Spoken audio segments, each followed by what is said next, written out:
Okay, I wanted to go over the orange section emergency operations plan. This is a section-wide plan. We needed something to show our partners at the county level or perhaps even the state level that we have a section plan. If you have your own plan and you want to link it with this plan, that's certainly fine. You could use yours as an appendix to this plan, but let's just take a look at the section plan. So it's orange-arrl.org.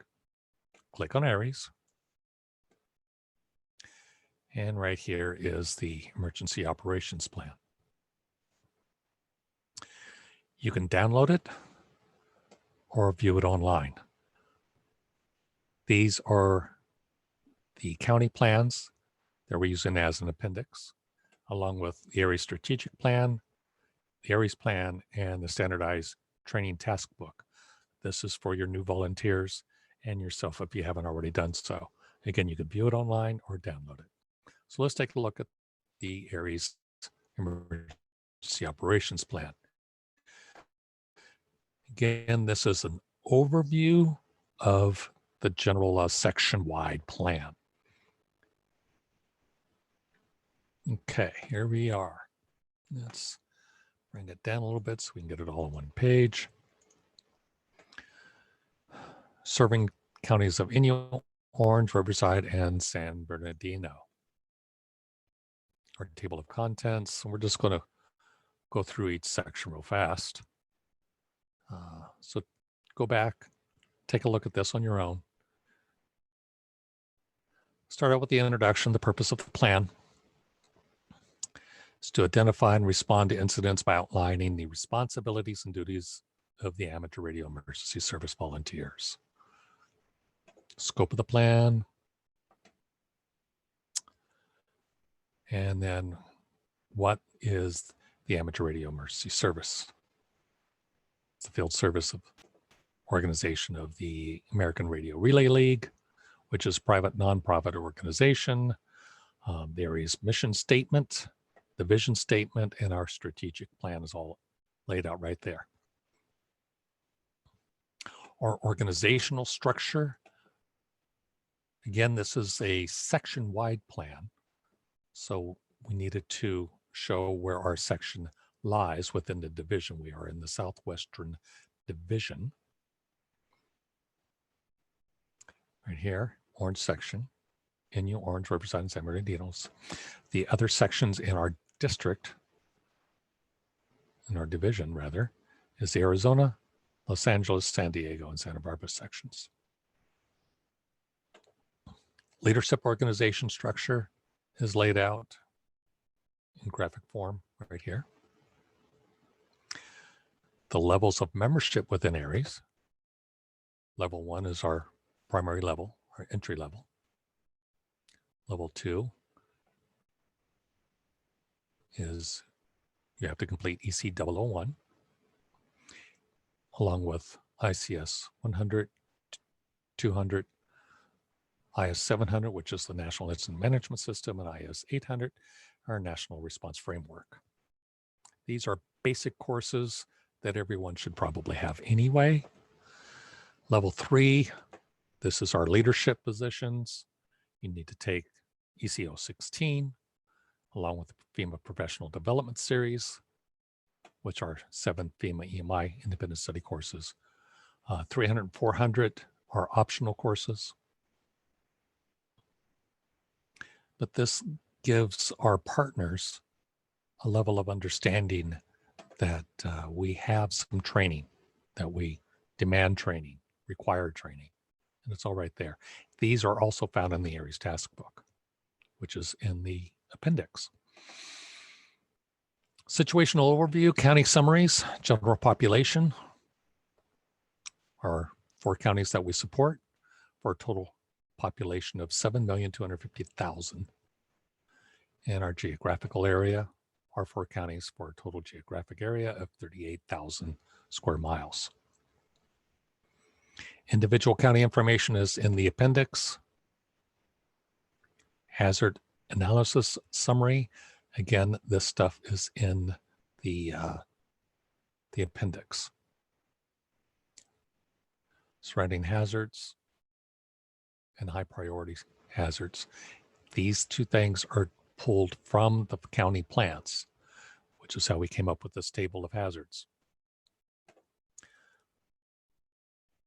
Airport emergencies, civil unrest, dam failures, earthquakes, extreme weather, so on and so forth.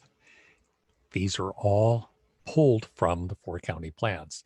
These are the things that we can expect to occur in our section. Here's our high priority hazards.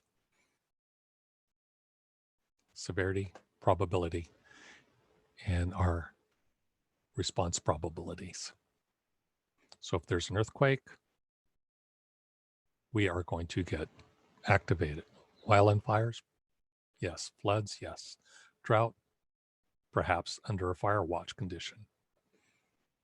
Okay, so that's how these are come up with.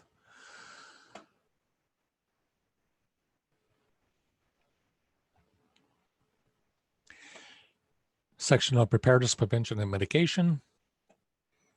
Our planning assumptions. Planning limitations.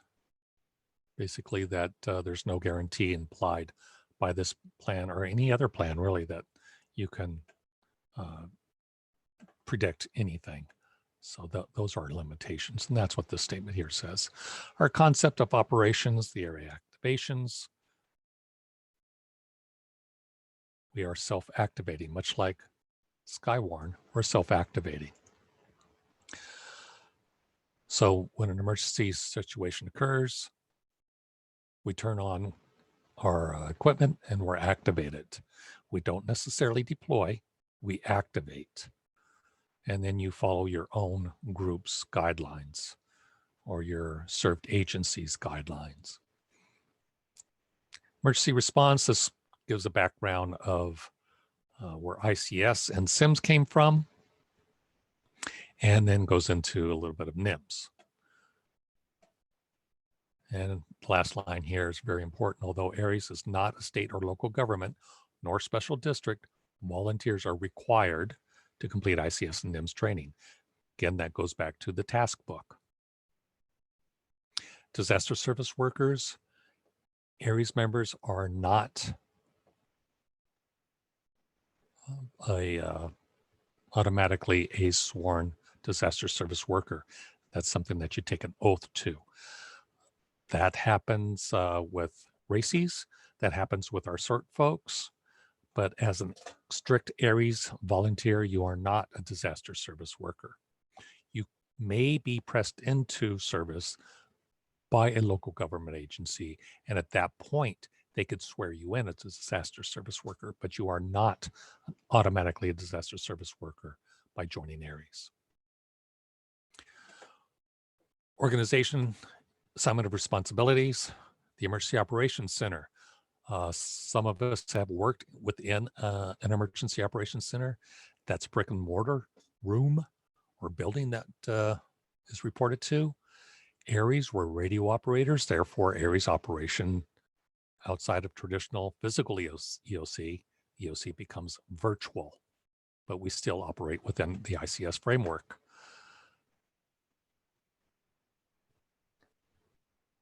So, incident command system. Background on the incident command system. Command staff, the incident commander, their basic duties. PIO, basic duties. Safety officer, basic duties. Liaison officer, basic duties. And then general staff, operations, logistics, planning and intelligence, finance and admin. Then it shows how this could be done on the air. These are simplex frequencies, just chose as an example. This is an example. This is not how it really is. It's just purely as an example. Remember, this is an EOC on the air. It's a virtual EOC. This is how you can set up your ICS system.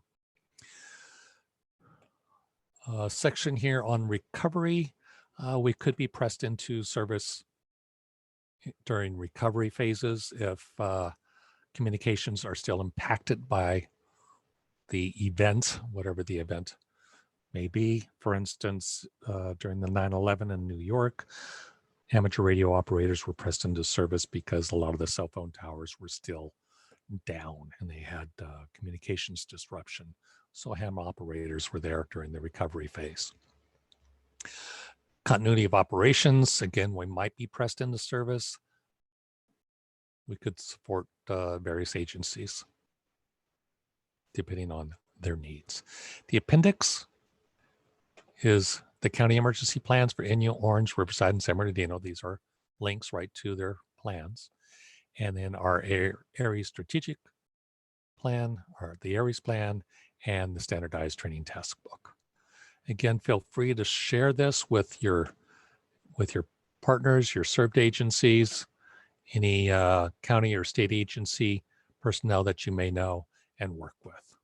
If you have any questions, shoot me an email, w6rhk@yahoo.com. Thank you.